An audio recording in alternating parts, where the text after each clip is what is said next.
దుర్గమ్మ ఎలా జన్మించిందో మీకు తెలుసా? సత్యయుగంలో పాతాళ లోకాన్ని రంబు మరియు కరంబు అనే ఇద్దరు అన్నదమ్ములు పాలించేవాళ్ళు. వారి ఇద్దరికి ఎన్నేళ్లైనను సంతానం అస్సలు కలగకపోవడంతో ఇద్దరు దేవుళ్ళకి తపస్సు చేద్దాము అని రంబు అడవిలో తపస్సు చేస్తుంటే కరంబు నదిలో తపస్సు చేస్తూ ఉంటాడు. అలా వారు ఇద్దరు రోజులు కాదు, నెలలు కాదు, వందల వేల సంవత్సరాలు తపస్సు చేస్తూనే ఉంటారు. ఇంద్రుడు ఈ విషయం తెలుసుకుని వీళ్ళకి వరాలు ఇస్తే ఇంద్రలోకానికి కూడా ముప్పు వస్తుంది అని ఇంద్రుడు ఒక ముసలిలాగా మారిపోయి కరంబు ధ్యానం చేస్తున్న నదిలోకి దిగి అతన్ని క్రూరంగా చంపేస్తాడు. దాంతో రంబుకి కోపం వచ్చి అగ్ని దేవుడిని మెప్పించి దేవుళ్ళని కూడా వణికించే సంతానం నాకు కావాలి అని వరం కోరుకుంటాడు. అలా ఈ రంబు మహిషి అనే ఒక రాక్షసిని వివాహం చేసుకుంటాడు. ఆమె గర్భవతి అవుతుంది. ఒక రోజు వారిద్దరూ అడవి మార్గంలో వెళుతుండగా వారిపైన రాక్షసులు దాడి చేయగా రంబు మహిషిని కాపాడుతూ చనిపోతాడు. మహిషి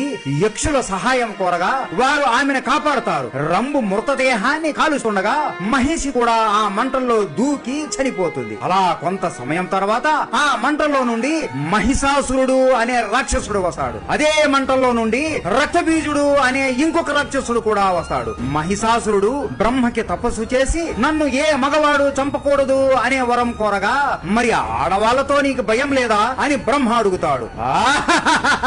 ఒక బలహీనురాలు ఆయన ఆడది, కేవలం ఒక ఆడది నన్ను ఏమి చేయగలదు అని నవ్వుతూ హేళన చేస్తూ అంటాడు. బ్రహ్మ తదాస్తు అని వరం ఇస్తాడు. అలా మహిషాసురుడు వరాలు పొంది భూలోకాన్ని తన అదుపులోకి తెచ్చుకుని ఇంద్రలోకాన్ని కూడా ధ్వంసం చేసి తన సొంతం చేసుకుంటాడు. దేవుళ్ళు అందరూ శివుడి దగ్గరికి వెళ్లి సహాయం కోరగా త్రిమూర్తులు అలాగే దేవుళ్ళు అందరూ అతని పైన యుద్ధానికి దిగుతారు. అని అతని ఏమీ చేయలేక వట్టి చేతులతో వెనుదిరిగిపోతారు. అప్పుడు విష్ణువు ఈ మహిషాసురుడిని సంహరించడానికి ఒక శక్తివంతమైన మహిళ కావాలి, ఆమెని మనమే సృష్టించాలి, కానీ ఆ శక్తిని అదుపులో పెట్టుకునే అంశ ఆమెలో ఉండాలి, దీనికి నా చెల్లి పార్వతీదేవినే ఉత్తమం అని ఆమెని అడగగా ఆమె సరే అన్నయ్య అని అంగీకరిస్తుంది. త్రిమూర్తులు వాళ్ళ శక్తి మొత్తం పార్వతీదేవికి ఇస్తారు. అలాగే మొత్తం దేవతలందరూ వారి శక్తులన్నిటినీ పార్వతీదేవికి ఇస్తారు. అంత శక్తి ఒకేసారి ఆమె ఒంట్లోకి పోవడంతో ఆమె రూపం రంగు మారిపోయి